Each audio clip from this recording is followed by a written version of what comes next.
Keluar dari depan tamu. Jangan sok jadi pemilik rumah ini. Tanganku langsung ditarik Bu Ratna saat aku baru mau meletakkan nampan teh di meja ruang tamu. Gelas-gelas beradu sampai teh tumpah ke lantai. Dan belasan tamu pengajian spontan menoleh. Aku hampir jatuh, sementara Bu Ratna malah menunjuk wajahku di depan semua orang. Yang beli rumah ini anak saya, bukan kamu. Kamu cuma numpang hidup. Bisik-bisik langsung terdengar. Beberapa ibu saling lihat. Ada yang menutup mulut kaget dan suamiku cuma berdiri kaku di dekat pintu. Dadaku panas banget, tapi aku masih tahan. Bu Ratna malah merebut mikrofon habis doa dan bilang, semua orang harus tahu siapa menantu yang gak tahu diri di rumah itu. Kalau kalian suka cerita begini, subscribe sekarang. Karena aku waktu itu cuma menggenggam tasku sambil gemetar. Di dalamnya ada bukti cicilan rumah atas namaku. Dan Bu Ratna masih terus bicara. Tanpa sadar, sebentar lagi semua orang di ruangan itu bakal tahu siapa yang sebenarnya numpang hidup. Namaku Alia. Waktu Bu Ratna masih pegang mikrofon dan tamu-tamu belum berhenti menatapku, pikiranku langsung mundur ke 3 tahun lalu. Ke masa saat aku masih yakin menikah sama Ardi bakal bikin hidupku lebih tenang. Aku kenal Ardi di kantor logistik. Dia lucu, sabar, dan selalu jadi orang pertama yang bantu kalau aku lembur sampai malam. Waktu aku sakit di kantor, dia yang nganter bubur. Waktu motor ayahku mogok di jalan, dia datang tanpa banyak ngomong. Dari situ aku percaya, dia laki-laki yang bisa diandalkan. Masalahnya cuma satu, ibunya. Pertama kali aku datang ke rumah mereka, Bu Ratna sudah menatapku dari atas sampai bawah. Aku masih ingat jelas tatapannya berhenti di tas murah yang kupakai waktu itu. "Ibumu kerja apa?" "Jual kue, Bu." "Oh." Cuma satu kata. Tapi cara dia bilang itu bikin ruang tamu terasa dingin. Adik Ardi, Rena, ikut senyum tipis sambil bisik ke kakaknya. Aku pura-pura nggak dengar, tapi mereka sengaja cukup keras. "Cantik sih, tapi biasa banget ya." Ardi langsung menggenggam tanganku di bawah meja, seolah minta aku tahan sebentar. Dan memang sejak hari itu, aku terus menahan. Setelah menikah, Bu Ratna makin sering ikut campur. Dia datang tiba-tiba ke kontrakan kami tanpa kabar. Pernah dia buka tutup panci lalu bilang masakanku nggak layak buat anaknya. Pernah dia menghitung isi kulkas sambil ngomel karena menurutnya kami terlalu hemat. Yang paling bikin aku malu, dia pernah datang saat ibuku nganter makanan. Di depan ibuku sendiri, Bu Ratna bilang sambil ketawa kecil. "Untung anak saya mau sama Alia. Kalau cari yang setara harusnya bisa jauh lebih tinggi." Ibuku diam. Tangannya masih pegang kotak kue. Aku lihat mata ibu langsung merah. Tapi beliau tetap pamit baik-baik. Malam itu aku nangis di kamar mandi. Ardi tahu. Dia cuma bilang, "Mama memang mulutnya begitu. Sabar ya." Kalimat itu terus diulang selama bertahun-tahun. Sabar ya. Sabar ya. Sampai aku capek dengarnya. Karena setiap aku sabar, Bu Ratna justru makin berani. Makanya diam-diam aku mulai kerja lebih keras. Pagi di kantor, malam jualan online. Weekend ambil freelance design sampai sering ketiduran depan laptop. Bahkan pernah aku pingsan di kantor karena kurang tidur. Temanku panik bawa aku ke klinik. Ardi marah karena aku terlalu capek. Tapi aku tetap jalan terus. Karena aku punya satu mimpi sederhana. Aku mau punya rumah sendiri. Rumah yang pintunya bisa kututup kalau Bu Ratna mulai ikut campur. 6 bulan lalu mimpi itu akhirnya kejadian. Aku kumpulin DP sendiri. Cicilan auto debit dari rekeningku. Nama di surat juga namaku. Waktu kunci rumah itu pertama kali ada di tanganku, aku sampai nangis di parkiran bank. Ardi meluk aku sambil ketawa. Dia pikir itu hasil perjuangan kita berdua. Aku nggak membantah. Aku cuma pengen lihat dia bahagia. Tapi semuanya berubah waktu Bu Ratna pertama kali datang lihat rumah itu. Dia berdiri di depan pagar sambil menatap bangunan kami lama sekali. Lalu dia tersenyum aneh. Rumah sebagus ini cocok buat acara besar. Entah kenapa waktu dengar itu, tengkuku langsung dingin. Dan ternyata, itu baru awal masalah sebenarnya. Sejak subuh rumah sudah ramai. Aku baru selesai menyapu teras waktu mobil Bu Ratna berhenti paling depan. Bahkan lebih dulu dari catering yang kupesan. Dia turun pakai kebaya mencolok warna emas, lengkap dengan perhiasan tebal. Rena turun di belakangnya sambil sibuk merekam video. "Masuk dulu, Mah, nanti tamu lihat," kata Ardi pelan. Bu Ratna malah berdiri di depan pagar sambil melihat rumah kami dari atas sampai bawah. Seperti sedang menilai barang. Cat depannya cepet kusam kayaknya. Belum sempat aku jawab, Dia melangkah masuk tanpa melepas sandal. Dia langsung buka kamar satu persatu. Masuk dapur, buka lemari, geser kursi. Dapur kecil banget. Garasinya sempit. Keramik begini murah ya? Dia ngomong keras sengaja supaya tetangga yang bantu masak di dapur dengar. Aku cuma menarik napas panjang sambil menata piring. Bu Siska, tetangga sebelah, melirikku pelan. "Kamu sabar banget, Li." Aku cuma senyum tipis. Belum mau bikin keributan. Beberapa jam kemudian, tamu mulai berdatangan. Saudara dari pihak Ardi datang bawa hampers. Tetangga komplek masuk satu persatu. Suasana awalnya hangat, sampai aku melihat sesuatu di depan rumah. 2 orang sedang memasang spanduk besar. Aku langsung keluar. Dan dadaku langsung turun. Tulisan besar di spanduk itu bikin tanganku dingin. "Selamat atas rumah baru Ardi Pratama." Cuma nama Ardi. Namaku hilang. Aku menoleh ke Ardi yang sedang pegang tangga. "Ini apa?" Ardi langsung turun dengan wajah panik. "Aku baru tahu tadi pagi. Mama yang pesan." Aku harus senyum lihat namaku dihapus dari rumahku sendiri. Ardi nggak jawab. Dia cuma lihat ke arah ibunya. Dan Bu Ratna malah melambaikan tangan ke saudara-saudaranya. "Bagus kan? Biar jelas rumah anak saya." Beberapa tamu mulai baca spanduk itu. Ada yang berbisik, "Loh, bukannya mereka beli barang? Aneh ya." Aku berdiri beberapa detik di halaman. Mau marah, mau cabut spanduk itu. Tapi mobil tamu terus datang. Aku tahan lagi. Kupikir penghinaan itu berhenti di situ. Ternyata belum. Saat tamu makin penuh, Bu Ratna mulai keliling rumah sambil jadi pemandu acara.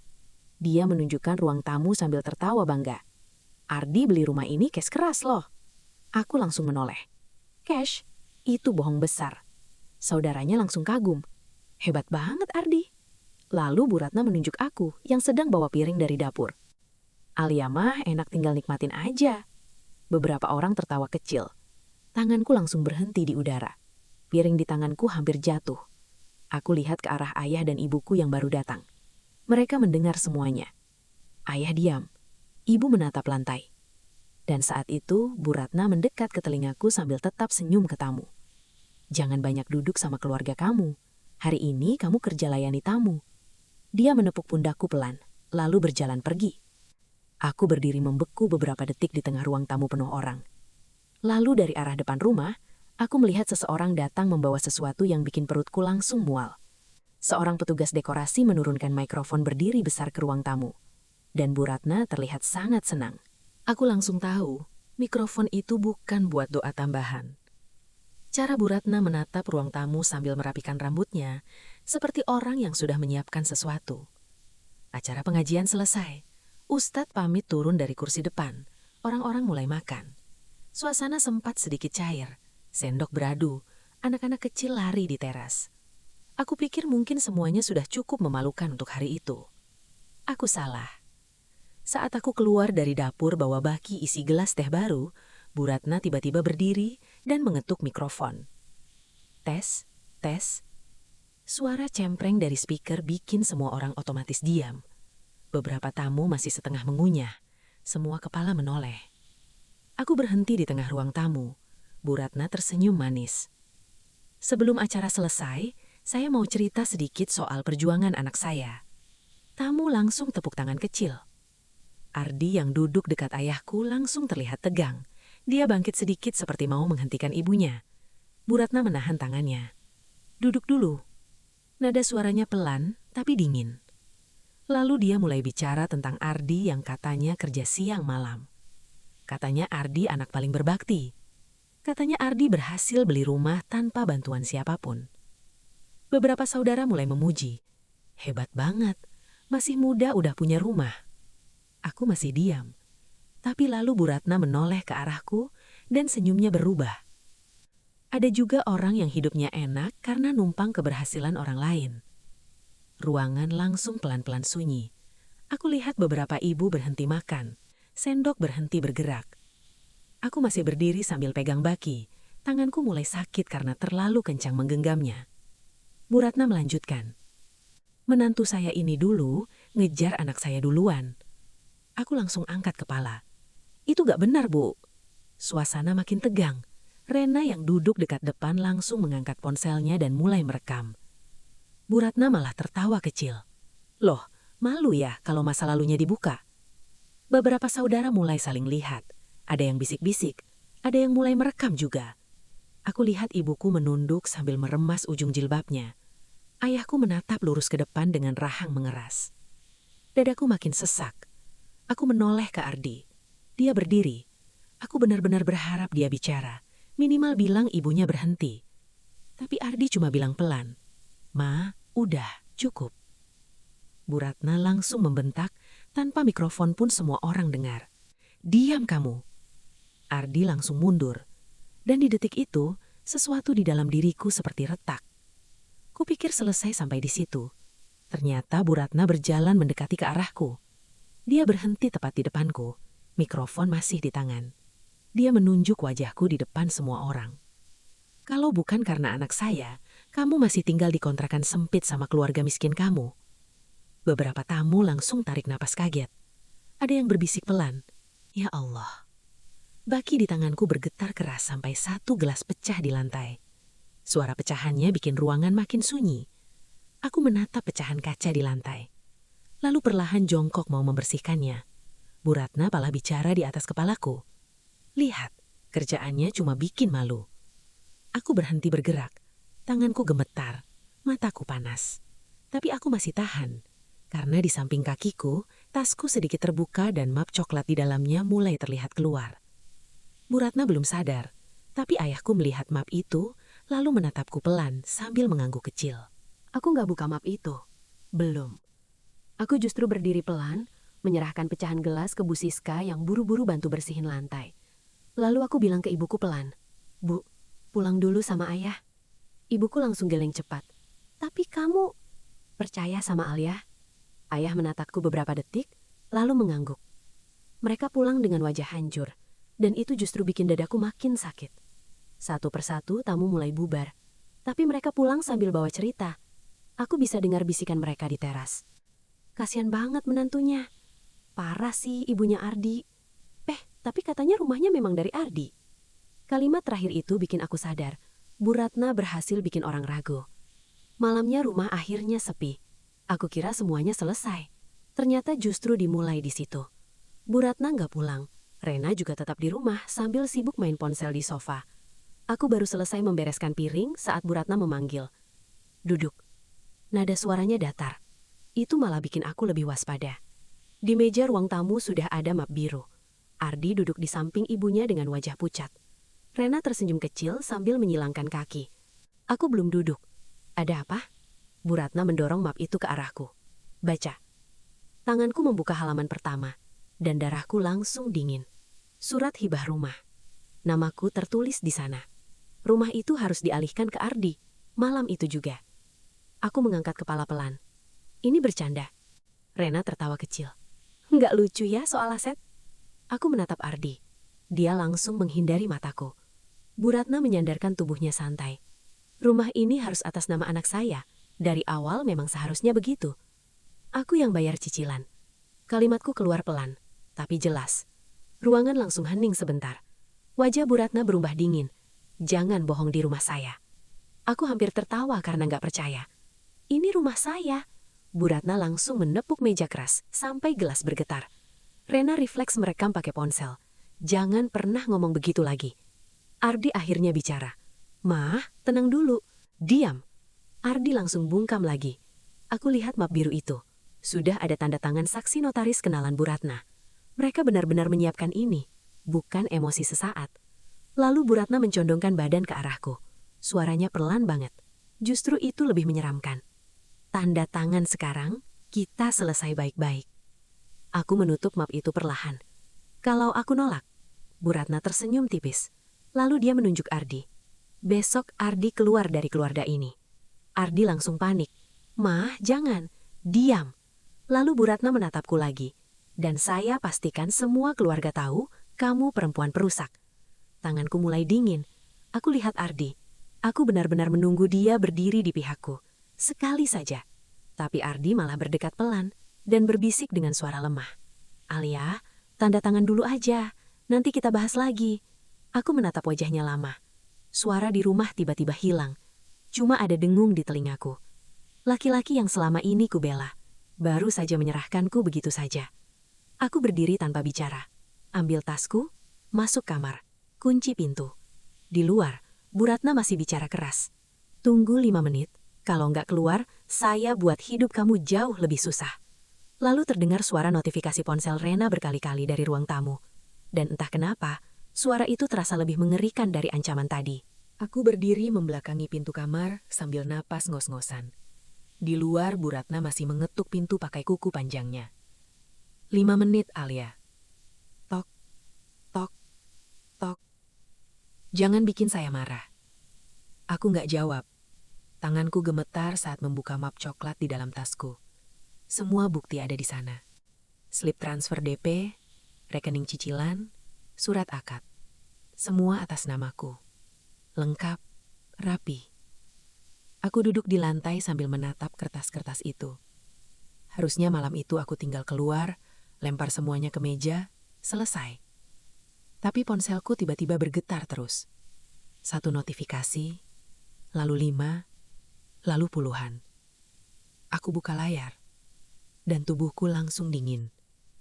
Video saat Bu Ratna mempermalukanku di acara syukuran sudah ada di media sosial. Video dari sudut dekat. Berarti benar, Rena yang upload. Captionnya bikin darahku naik ke kepala. Menantu numpang hidup, ngaku-ngaku punya rumah. View-nya naik cepat. Komentarnya ribuan. Ada yang menghina aku, ada yang percaya Bu Ratna, ada yang menertawakan keluargaku. Aku geser layar. Ternyata videonya sudah masuk grup keluarga besar. Grup alumni sekolah, grup kantor. Teman kantor kirim pesan. Alia itu kamu. Kamu gak apa-apa. Ini serius. Aku belum sempat jawab. Ponselku menelepon. Begitu ku angkat, aku langsung dengar beliau menangis. Tetangga datang ke rumah nanya video itu. Aku langsung berdiri. Bu, jangan buka pintu siapapun. Ayahku mengambil telepon. Suaranya berat. Kamu selesaikan baik-baik. Jangan takut. Telepon ditutup. Aku menatap pintu kamar. Di luar terdengar suara tawa kecil Rena. Lalu Bu Ratna bicara keras sengaja supaya aku dengar. Besok semua orang tahu siapa kamu sebenarnya. Aku buka pintu mendadak. Mereka semua kaget. Rena hampir menjatuhkan ponselnya. Aku berjalan lurus ke ruang tamu. Bu Ratna berdiri sambil melipat tangan. Sudah sadar? Aku menatap dia lama. Lalu menatap Ardi. Dia duduk sambil menunduk seperti orang hilang tenaga. Aku bilang pelan. Ibu yakin mau lanjut? Bu Ratna tertawa kecil. Sangat yakin. Dia pikir aku mau menyerah. Dia pikir aku takut. Aku justru mengambil map coklat itu lalu menahannya di dada. Tapi aku tetap tidak membukanya. Belum. Aku menatap mereka satu persatu. Rena, Ardi, Bu Ratna. Lalu aku berbalik masuk kamar lagi. Bu Ratna berteriak dari belakang. Kalau besok pagi kamu belum tanda tangan, kamu keluar dari rumah ini. Aku berhenti sebentar di depan pintu kamar. Tanganku memegang gagang pintu erat sampai putih. Lalu aku masuk dan mengunci pintu lagi. Kali ini aku gak nangis. Aku duduk di tepi kasur. Buka laptop, login ke semua akun bank. Cetak ulang semua bukti digital, screenshot semuanya. Satu persatu. Jam 2 pagi aku masih terjaga. Lalu tepat saat printer berhenti berbunyi, ponselku masuk pesan baru dari nomor tak dikenal. Isi pesannya cuma 1 foto. Foto rekening bersama kita. Dan saldonya hampir habis. Aku bahkan gak tidur. Begitu azan subuh terdengar, aku masih duduk di lantai kamar dengan laptop terbuka, printer penuh kertas, dan mata panas karena semalaman menatap angka. Foto rekening itu ternyata bukan ancaman kosong. Saldo rekening bersama kami benar-benar hampir habis. Aku langsung buka mutasi transaksi. Ada transfer besar yang dilakukan tengah malam. Tujuannya 1 rekening atas nama Rena. Tanganku langsung dingin. Aku keluar kamar sambil membawa ponsel. Ruang tamu kosong. Bu Ratna dan Rena sudah pergi. Ardi duduk sendiri di meja makan dengan wajah pucat. Dia bahkan gak berani menatapku. Aku lempar ponsel ke meja di depannya. Lihat. Ardi melihat layar mutasi itu. Lalu wajahnya langsung hilang warna. "Alia, aku bisa jelasin. Coba." Dia menarik napas panjang sampai bahunya turun. "Mama bilang ini cuma pinjam sebentar buat bantu bisnis Rena. Katanya nanti dibalikin sebelum kamu tahu." Aku sampai ketawa kecil saking gak percayanya. "Kamu transfer uang rumah kita diam-diam dan berharap aku gak tahu." Ardi berdiri mau mendekat. Aku mundur satu langkah. Refleks. Dan wajah Ardi langsung hancur lihat reaksiku. "Aku panik semalam." "Aku juga panik, Ardi. Bedanya aku gak nyolong." Ruangan langsung sunyi. Lalu ponsel Ardi berdering. "Nomor bank." Aku langsung angkat. Suara petugas terdengar formal tapi tegas. Bu Ratna dan Rena mungkin pikir uang itu cuma bikin aku panik. Mereka salah. Karena hari itu ternyata tanggal jatuh tempo cicilan rumah. Dana auto debit gagal masuk. Kalau sebelum jam 4 sore aku nggak bayar, kami kena denda besar dan status kredit rumah bisa bermasalah. Aku langsung lihat jam. Masih jam 9 pagi. Tapi tubuhku rasanya sudah jatuh dari gedung. Ardi langsung berdiri. "Aku cari mama sekarang." Dia pergi hampir berlari. Aku nggak ikut. Aku justru membuka tabungan darurat yang selama ini kusimpan diam-diam. Tabungan yang harusnya kupakai buat renovasi dapur. Tanganku gemetar saat transfer. Nominalnya besar sekali. Begitu transaksi berhasil, aku malah duduk diam. Kosong. Setengah jam kemudian, Ardi menelpon sambil terengah-engah. Dia menemukan Bu Ratna di rumah Rena. Dan yang dia lihat bikin semuanya makin rusak.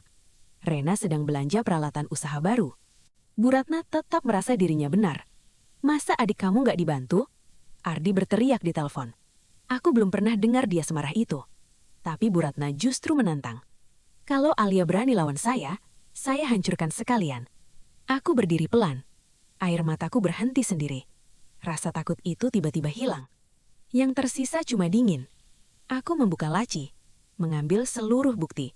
Map coklat, print rekening, surat rumah. Lalu aku menelpon seseorang yang dari tadi pagi sudah menunggu jawabanku. Petugas bank itu cuma bilang singkat, "Kalau ibu siap, kami bisa datang hari ini." Aku menatap pintu rumah. Dan untuk pertama kali, aku bilang tanpa gemetar, "Saya siap." Sore itu aku nggak datang sendirian. Aku berhenti tepat di depan rumah Bu Ratna bersama 2 orang petugas bank dan 1 notaris resmi. Mobil mereka parkir di depan gang, dan itu saja sudah cukup bikin tetangga keluar rumah satu persatu. Ada yang pura-pura nyapu, ada yang berdiri di warung, ada yang langsung bisik-bisik sambil lihat ke arah kami. Rumah Bu Ratna yang biasanya paling berisik, mendadak sunyi. Aku menekan bel. Sekali, 2 kali. Pintu dibuka keras oleh Rena. Begitu lihat aku berdiri dengan orang bank, wajahnya langsung berubah. "Kamu ngapain bawa orang-orang ke sini?" Aku belum jawab. Bu Ratna muncul dari dalam rumah sambil masih pakai daster mahalnya. Begitu lihat keramaian di depan pagar, dia langsung bicara keras. "Mau bikin drama apa lagi kamu?" Petugas bank maju duluan. Suaranya tenang.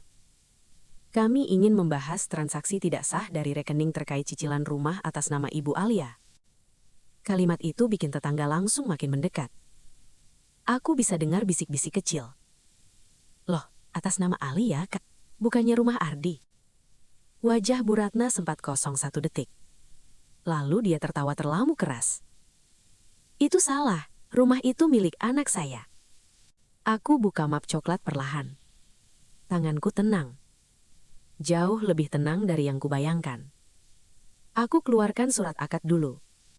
Lalu slip DP. Lalu rekening cicilan bulanan. Satu persatu. Semua atas namaku. Aku menyerahkan dokumen itu ke petugas. Petugas membacanya keras agar jelas. Nama Alia, nomor rekening Alia, riwayat pembayaran Alia. Suasana depan rumah langsung berubah. Tetangga yang tadi membela Bu Ratna mulai diam. Rena mundur 1 langkah. Ini bisa dipalsuin. Aku langsung keluarkan bukti transfer tengah malam ke rekeningnya. Rena langsung pucat. Itu pinjaman. Tanpa izin pemilik rekening? Tanya petugas bank. Rena diam. Bu Ratna mulai panik. Dia menunjuk wajahku di depan semua orang. "Kamu sengaja mempermalukan keluarga sendiri." Aku menatap dia lama. Lalu jawab pelan. Ibu yang mulai itu di depan banyak orang. Bu Ratna maju seperti mau merebut map dari tanganku. Ardi tiba-tiba datang dan menahan tangan ibunya. Cukup, Mah. Semua orang langsung menoleh ke Ardi. Wajahnya merah. Matanya bengkak seperti habis nangis. Dia berdiri di sampingku untuk pertama kalinya. Semuanya benar, Alia yang bayar rumah ini. Gang langsung hening. Benar-benar hening. Bu Ratna menatap Ardi seperti ditampar. Kamu bela dia? Ardi suaranya gemetar. Aku capek bohong terus. Tetangga mulai terang-terangan berbisik. Ya ampun. Kasihan Alia. Bu Ratna mundur pelan sampai duduk di kursi teras. Wajahnya pucat. Aku pikir semuanya selesai di situ. Lalu ponsel Bu Ratna berdering keras. Dia lihat layar, dan wajahnya langsung benar-benar hilang warna. Telepon itu dari kakaknya. Terdengar suara teriak dari speaker yang belum sempat dia matikan. Ratna, kamu pinjam uang keluarnya buat rumah Ardi itu kemana sebenarnya? Semua orang di depan rumah langsung diam, waktu suara dari telepon itu terdengar jelas. Ratna, jawab saya. Bu Ratna buru-buru matikan panggilan. Tapi sudah terlambat. Tetangga yang tadi berkerumun sekarang saling pandang. Ardi menatap ibunya seperti baru benar-benar melihat siapa ibunya selama ini. Bu Ratna berdiri cepat. Itu urusan keluarga, semua pulang. Tapi justru setengah jam kemudian, masalahnya datang jauh lebih besar. Satu persatu mobil keluarga besar berhenti di depan rumah Bu Ratna. Pamannya Ardi turun duluan. Lalu tante-tantenya. Sepupu-sepupu ikut datang. Gang kecil itu penuh orang. Tetangga makin banyak keluar rumah. Ada yang naik ke teras tetangga biar bisa lihat lebih jelas. Aku masih berdiri di sana.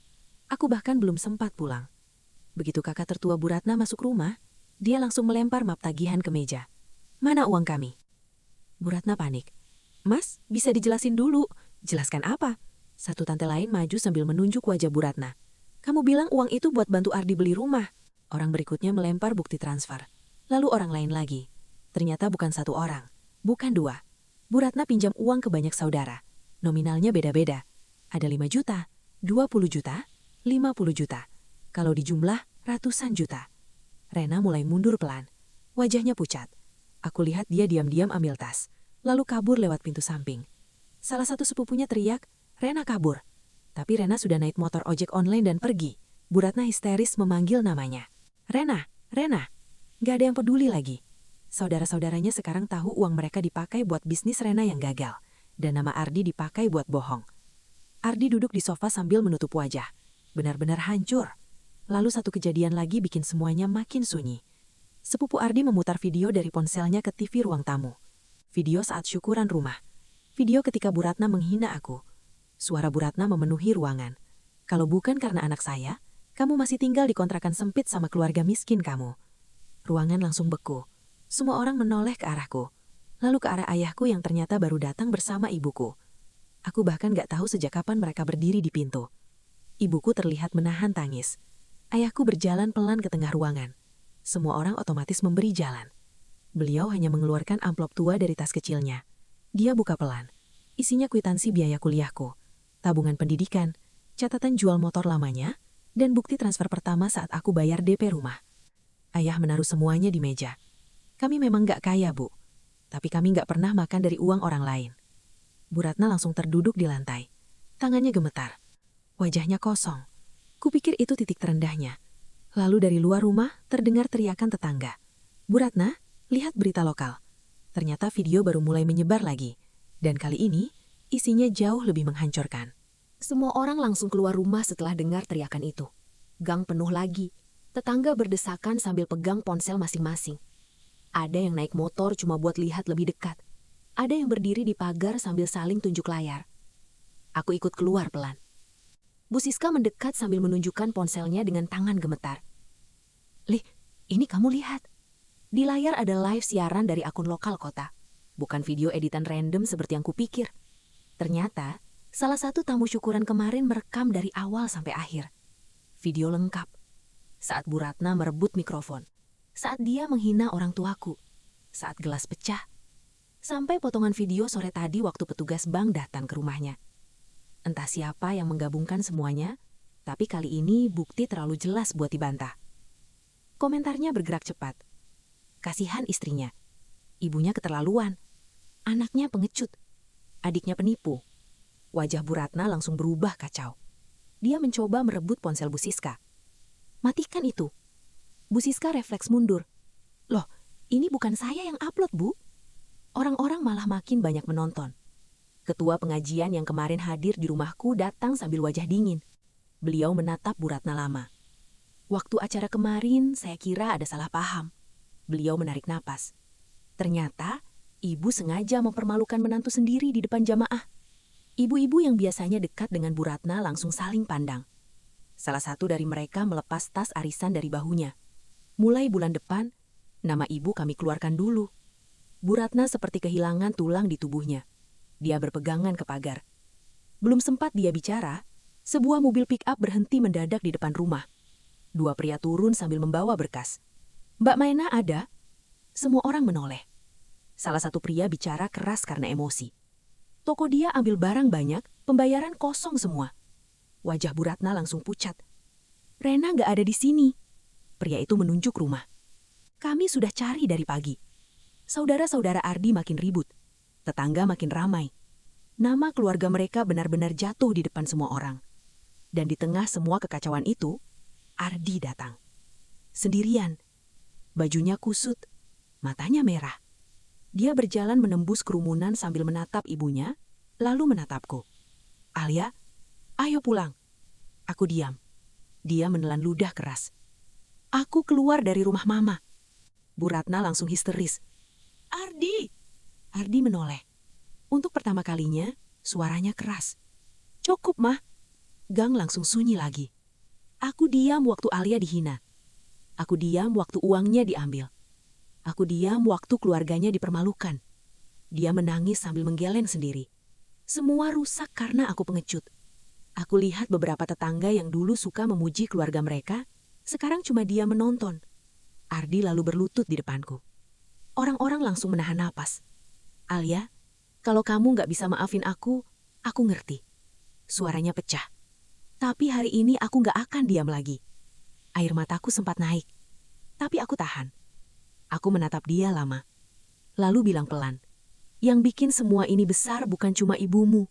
Ardi menutup mata. Aku lanjut bicara. Kamu selalu kasih ruang buat dia nyakitin orang. Ardi menangis tanpa suara.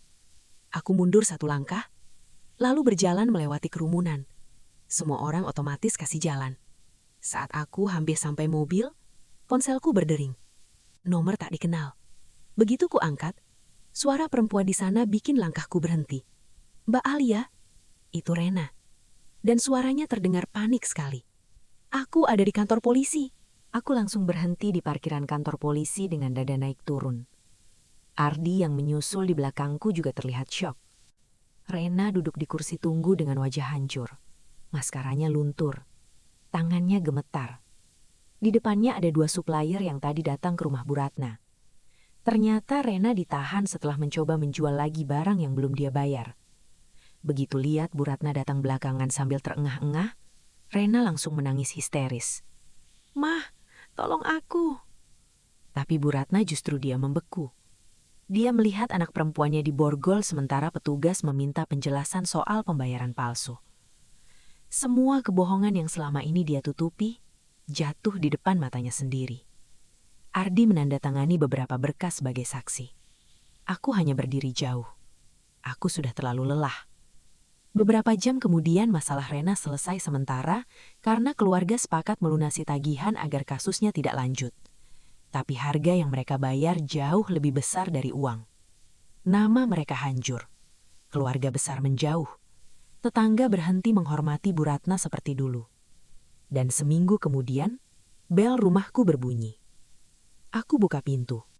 Bu Ratna berdiri sendirian. Tanpa perhiasan. Tanpa suara keras. Cuma wajah lelah yang terlihat jauh lebih tua. Di tangannya ada kotak kecil. Dia masuk pelan setelah aku mempersilahkan. Begitu duduk, dia mendorong kotak itu ke meja. Aku membukanya. Di dalamnya ada mikrofon yang dipakai waktu syukuran. Aku langsung mengenalinya. Bu Ratna menunduk. Saya sengaja simpan ini. Suaranya bergetar. Setiap lihat benda itu, saya ingat hari saya menghancurkan keluarga saya sendiri. Dia menangis pelan. Saya nggak minta semuanya kembali normal. Saya cuma mau bilang, saya salah. Rumah langsung sunyi. Benar-benar sunyi. Aku menatap mikrofon itu lama. Benda yang dulu dipakai untuk mempermalukanku di depan banyak orang, sekarang tergeletak diam di meja rumah ini. Bu Ratna berdiri. Saya akan jual rumah lama saya buat bayar semua utang. Dia menarik nafas gemetar. Dan saya nggak akan ganggu hidup kamu lagi. Dia berbalik jalan ke pintu. Lalu berhenti. Terima kasih, karena kamu nggak balas saya dengan cara yang sama. Setelah dia pergi, aku menutup pintu perlahan. Kulihat ruang tamu. Kulihat dapur kecil yang dulu dihina. Kulihat kunci rumah di meja. Dan mikrofon itu masih ada di sana. Aku mengambilnya. Diam beberapa detik, lalu memasukkannya ke kardus barang bekas. Kututup rapat, karena benda itu sudah selesai tugasnya. Sama seperti semua orang yang dulu mencoba mengusirku dari rumahku sendiri. Dan untuk pertama kalinya sejak semua ini dimulai, rumah ini terasa benar-benar tenang.